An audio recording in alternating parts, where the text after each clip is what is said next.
जय सिया राम, राधे राधे। कैसे हो आप सब? आई होप आप सब अच्छे होंगे। तो आज की कथा है अहोई अष्टमी व्रत कथा। अहोई माता की यह व्रत कथा सुनने के बाद ही आपका व्रत होगा पूर्ण। अहोई माता के व्रत में पूजा के साथ ही व्रत कथा सुनने का खास महत्व है। मान्यता है कि इस कथा को सुनने के बाद ही आपका व्रत पूर्ण माना जाता है। मान्यता है कि संतान की दीर्घायु के लिए पूरे दिन निर्जला व्रत रखती है और फिर दोपहर के बाद अहोई माता की पूजा करती है। शाम को तारों को अर्घ्य देकर व्रत तोड़ती है। आइए जानते हैं अहोई अष्टमी का व्रत कथा विस्तार से। अहोई अष्टमी की व्रत कथा। एक साहूकार था, उसके 7 बेटे थे और 7 बहुएं थी। दिवाली से पहले कार्तिक अष्टमी को सातों बहुएं अपनी इकलौती ननंद के साथ जंगल में जाकर खदान में मिट्टी खोद रही थी। वहाँ शायू की मांद थी। मिट्टी खोदते समय ननंद के हाथ में शायू का बच्चा मर गया। इससे शायू माता बहुत नाराज हो गई और बोली, मैं तेरी कोख बांधूंगी। तब ननंद अपनी सातों भाभियों से बोली, तुम में से कोई अपनी कोख बंधवा लो। अभी सभी भाभियों ने अपनी कोख बंधवाने से इनकार कर दिया, परंतु छोटी भाभी सोचने लगी कि अगर मैंने अपनी कोख नहीं बंधवाई तो सासू जी नाराज हो जाएंगी। यह सोचकर ननंद के बदले में छोटी भाभी ने अपनी कोख बंधवा ली और इसके बाद में उसको जो बच्चा होता है वह 7 दिन का होकर मर जाता है। एक दिन पंडित को बुलाकर पूछा, मेरी संतान 7वें दिन क्यों मर जाती है? तब पंडित ने कहा, तुम सुरहाई गाय की सेवा करो और सुरही गाय शायू माता की बहेली है और वह तेरी को खुलवा देगी, तब मेरा बच्चा जिएगा। अब वह बहुत जल्दी उठकर चुपचाप सुरहियू गाय के नीचे साफ सफाई कर आती। सुरहियू गाय ने सोचा, रोज उठकर कौन मेरी सेवा कर रही है, जो आज देखूंगी। गौ माता खूब सवेरे उठी, देखती है कि साहूकार की बेटे की बहू उसके नीचे साफ सफाई कर रही है। गौ माता उससे बोली, क्या मांगती है? साहूकार की बहू बोली, शायू माता तुम्हारी बहेली है और उसने मेरी कोख बंधवा रखी है, सो मेरी कोख खुलवा दो।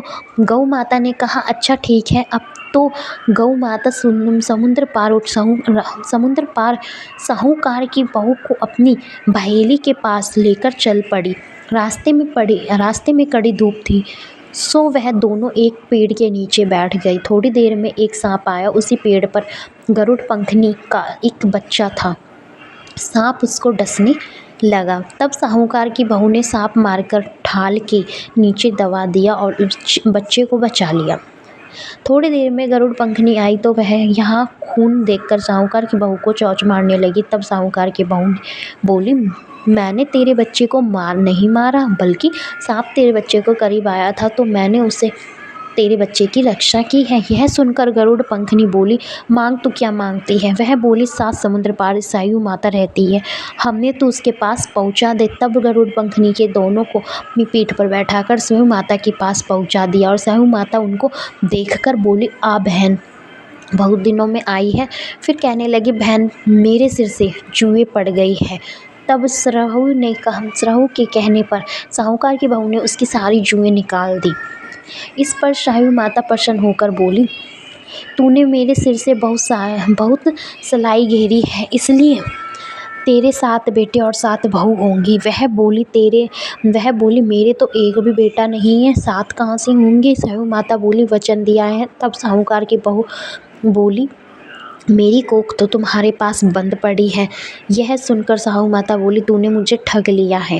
तेरे घर पर मुझे 7 बहुएं मिलेंगी, तू जाकर अजमन करियो, 7 अहोई बनाकर 7 कढ़ाई करियो।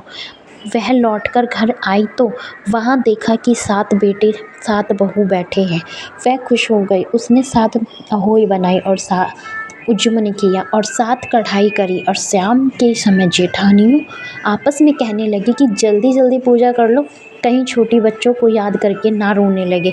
थोड़ी देर में उन्होंने अपने बच्चों से कहा, अपनी चाची के घर जाकर देख आओ कि आज वह अभी तक रोई क्यों नहीं। बच्चों ने आकर आज अभी तक जाकर देखा कि आज वह अभी तक रोई क्यों नहीं। बच्चों ने आकर जहाँ चाची जहाँ चाची तो कुछ मांड रही है और खूब खुश उजमन हो रहा है। यह सुनते ही जेठानियाँ दौड़ी दौड़ी वहाँ आई और आकर देखने लगी कि तूने कोक कैसी खुलवाई। वह बोली, तुमने तो कोक बनवाई नहीं थी, सो मैंने कोक बनवा ली थी। अब ईसाई माता ने कृपा करके मेरी कोक खोल दी है। हे ईसाई माता, जिस प्रकार उस साहूकार की बहू की कोख खोली, उसी प्रकार हमारी भी कोख खोलना। एक कटोरी में गेहूं के दाने और फिर हल्दी चावल लेकर कहानी सुने। अहोई अष्टमी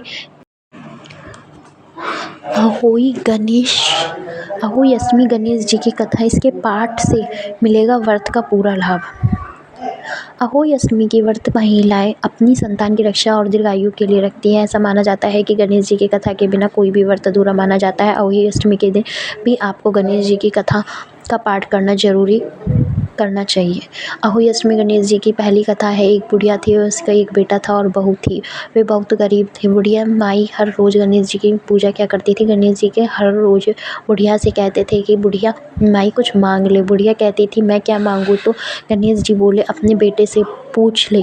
तो बेटा बोला, माँ धन मांग ले। बहू से पूछने लगी तो बहू बोली, सासू जी पोता मांग लेना। बुढ़िया ने सोचा ये दोनों अपने मतलब की मांग रहे हैं, सो पड़ोसन से जाकर पूछे। तो वह पड़ोसन से जाकर बोली कि गणेश जी मेरे लिए कुछ मांग ले, ऐसा कह रहे हैं। तो पड़ोसन बोली, पगली क्यों तो धन मांगे, क्यों पोता मांगे। थोड़े दिन की जिंदगी है, अपनी सुंदर काया मांग ले। घर आकर बुढ़िया सोचने लगी कि बेटा बहू भी राजी हो जाएंगे, उनकी भी माननी चाहिए। दूसरे दिन गणेश जी आए और बोले, बुढ़िया माई कुछ मांग। बुढ़िया ने कहा, मुझे सुंदर काया और सोने के कटोरे में पोते की को दूध पीता देखूं, अमर सुहाग दे, निरोगी काया दे, भाई दे, भतीजे दे, सारा परिवार दे, सुख दे, मोक्ष दे। गणेश जी कहने लगे, बुढ़िया माई तूने तो मुझे ठग लिया, सब कुछ मांग लिया, अब जैसा बोला है वैसा ही हो जाएगा। गणेश जी अंतर्ध्यान हो गए और उस बुढ़िया माई के यहाँ सब कुछ वैसा ही हो गया। गणेश जी महाराज वैसा बुढ़िया माई को दिया वैसा सब किसी को देना। अहोई अष्टमी गणेश जी की दूसरी कथा।